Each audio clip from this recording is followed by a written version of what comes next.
Southern command centre ప్రధాన కార్యాలయాన్ని హైదరాబాద్కు మార్చే అంశాన్ని పరిశీలించాలని ముఖ్యమంత్రి రేవంత్ రెడ్డి ఆర్మీ ఉన్నతాధికారులను కోరారు.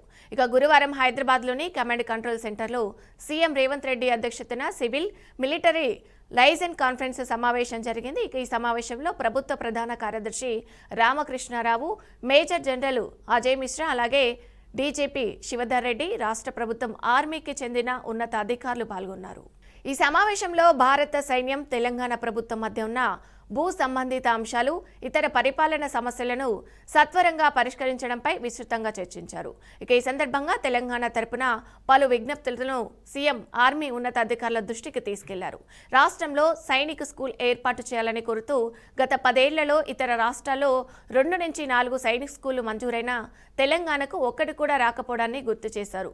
దేశ భద్రతకు సంబంధించిన అంశాల్లో కేంద్ర ప్రభుత్వానికి, సాయుధ దళాలకు తెలంగాణ ప్రభుత్వం పూర్తి స్థాయిలో సహకరిస్తుందని సీఎం రేవంత్ రెడ్డి స్పష్టం చేశారు. ఇక ఇందులో భాగంగానే వికారాబాద్ జిల్లాలో నెవీలో ఫ్రీక్వెన్సీ రాడార్ స్టేషన్ ఏర్పాటుకు 3000 ఎకరాల భూమిని కేటాయించిన విషయాన్ని సీఎం గుర్తు చేసినట్లు సమాచారం.